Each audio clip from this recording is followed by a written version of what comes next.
It drives me, if we're being honest, leave this, Jen. Don't edit this out. I'm speaking from my fucking heart. I know you're not going to like this. I'm going to look right. It drives me fucking nuts. Nuts that Bryan's at where he's at.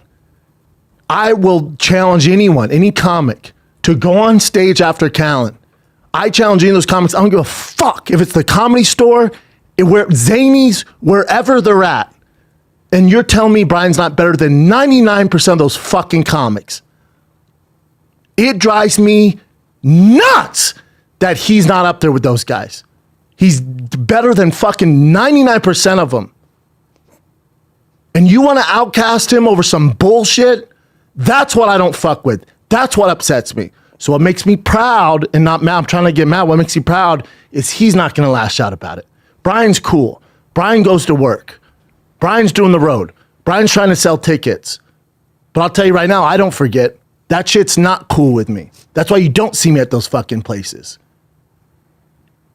Sorry, dude. Come on. Thank you. What else you done?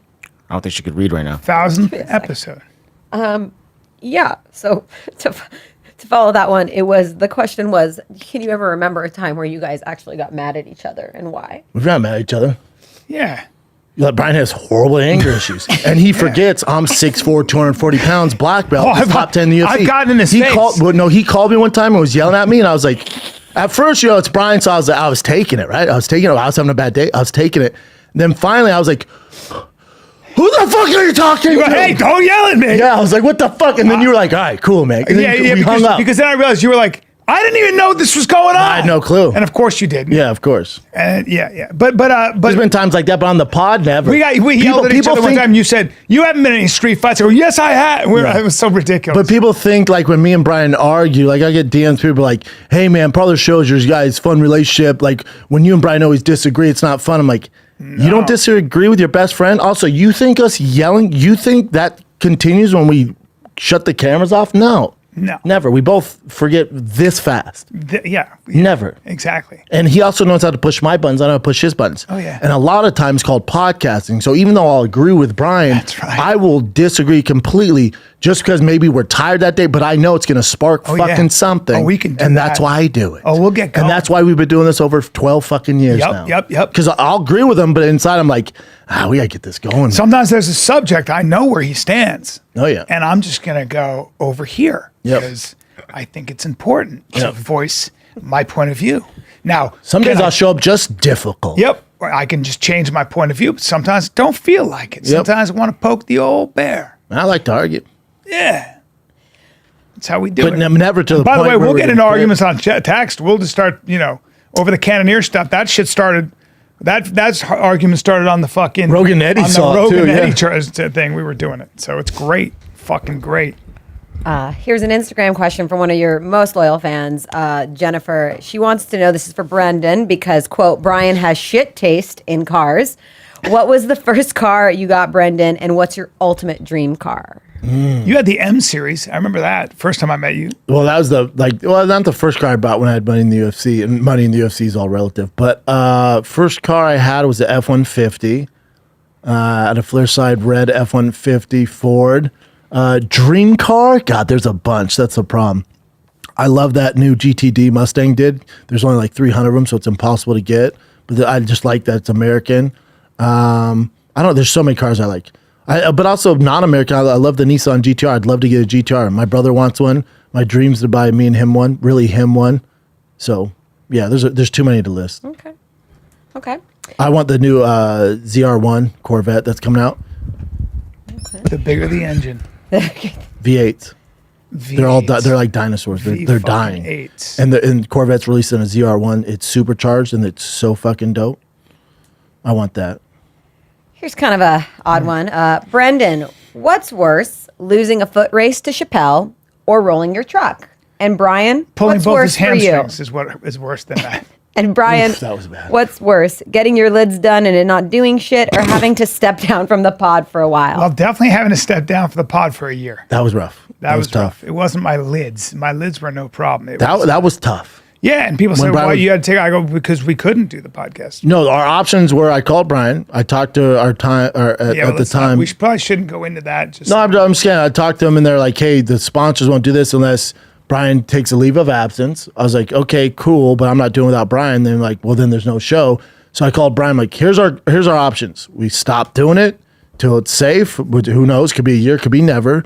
Yeah. Or I just hold down the fort and I'll find people to fill in and we'll still be able to pay you and we'll keep things rolling. We're gonna take a hit, but at least the show continues. yeah, And that's how that went. Yeah, that was that's right. that was tough. That was Tough. fucking tough. very tough. Because there's no, like other shows you can fill in somebody else, like Finding the Kid, you can't, like if I were to die or Bryan to die, this is over. Yeah, Other shows you can fill somebody else in, this you can't. it's like a stray bullet. You can't. Get hit. And what about you? What was the question? Flipping your truck or losing a foot race to Chappelle? God, both awful. So blowing out both your hammies. And I love Pretty Chappelle. quick though. I recovered. I did the fucking Tough Mudder like a week later, but I was so fucked up. I was on so much shit then. The truck. The truck. The truck. Okay. The truck was awful because I wasn't gonna die racing Chappelle. The truck, I thought I was gonna die, and it was, that was tough. That was scary. The truck was tough. Okay. This is from Trevor Torres. The question he has is, what are some short-term 5-year goals you guys have for the show and what's in store for the future? I absolutely love you guys. So much appreciation to Chin for doing a great job with producing. Sanaz, you're amazing. That's sweet. Such a bright, smart, whatever. And love you guys so much. You don't know how much you do for me.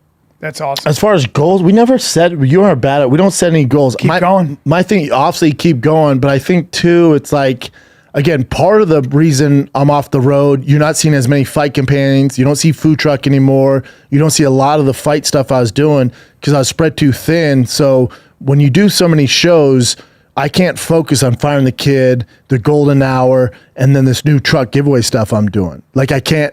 I can't. So Firing the Kid was suffering because, Bryan's busy too. So a lot of the creative or the guests would be based off me. Notice there hasn't been a lot of that, especially the last 3 years. I spread myself too thin. I can't do it. But notice since I stopped doing all that stuff, how much better are the shows? Oh, yeah. How much better is the Schaub show? How much better is this? So it's going to continue to get it better. There's a limit to what you can do. Because we kind of not neglected it, but you take it for granted. Like, yeah, Firing the Kid's fine, man. I can do all this other stuff. Nah, bitch. No. No, you can't do all that stuff. Exactly. You got to keep watering it, otherwise it's going to die, no matter how big it is. Correct. This comes from Randall Fortney. He says, congrats on the 1,000. Hey, Brendan, can you buy me a car? Yeah. Get into this contest. Yeah, you can. Yeah. I'm doing the giveaway of this F-150, it's 2024 F-150 Roush pre-runner. Car probably once it's all said and done, probably worth around $200,000, and I'm raffling it off. So the raffle will go live probably mid-July, be ready to go. But you'll see post about it coming up. It's the dopest. I hope whoever wins appreciates it. Roush supercharger, intake, full. I mean, people think Raptor R's are dope. This thing shits all over Raptor R. This thing is wild. You'll see it today. I'm taking it tomorrow to get the side exhaust put on. Then we have the wheels from Race Line going on. So we shoot it Friday, so it'll be done on Friday. But this thing's such a beast. But you win. The website will be up by next Friday. So you'll be able to see. You go to drivefastallgas.com.